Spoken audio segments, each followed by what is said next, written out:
حبايبي الحلوين، ازيكم؟ يا رب تكونوا بخير.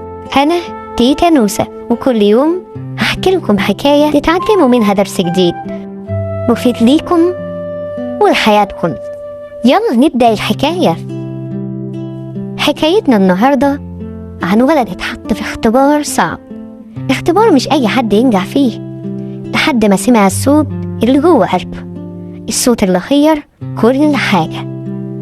كان يا مكان كان في ولد صغير اسمه ياسر. ياسر كان بيحب الكرة جدا زي كل الأطفال، علشان كده باباه اشترك له في النادي عشان ينمي موهبته اللي كل اللي حواليه شايفينها وملاحظينها. وفعلا ياسر بيثبت موهبته وبيبقى نجم الفريق. وفي يوم بعد ما خلص تمرين الكرة في النادي، دخل غرفة خلع الملابس عشان يغير هدومه، وهو بيلم حاجته لمح حاجة بتنور وقع على الأرض. ياسر قرب وبص كويس، لقى موبايل جديد، الموبايل اللي كان نفسه فيه، نفس الموبايل اللي طلبه من باباه أكتر من مرة. لكن باباه كان بيقول له لما ربنا يسهل يا ياسر، دلوقتي ما اقدرش اوعدك اني اقدر اجيبه، ممكن قدام لما ربنا يسهل معاه. ياسر مسك الموبايل في ايده ووقف وبص حواليه، المكان ما فيهوش اي حد غيره.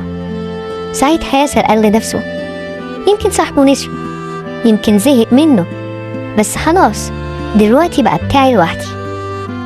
في الوقت ده ياسر قلبه كان بيدق جامد ودماغه متلخبطه، وهنا ظهر الصوت، صوت أول مرة يسمعه. ياسر اتخض جدا وبص حواليه، لكن المكان ما كانش فيه حد غيره. والغريب إنه حس إن الصوت ده طالع من جواه، صوت ما فيش حد بيسمعه غيره. وهنا بدأ الصوت يبقى أوضح وأقوى.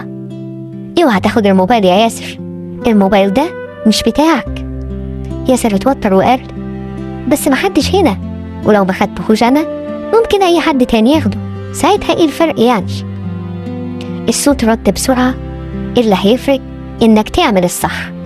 أنت ممكن تاخد الموبايل ومحدش هيعرف، لكن تفتكر إن ربنا مش شايفك.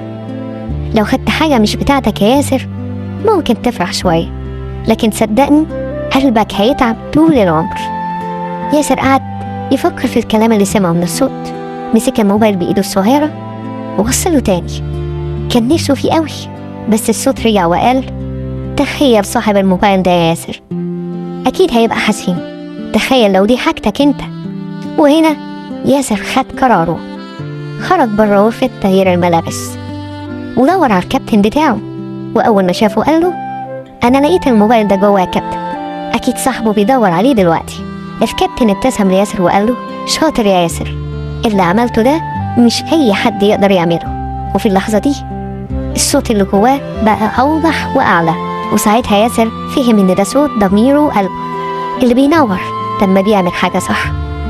خلصت حكاية النهاردة، لكن رحلتنا لسه ما خلصتش.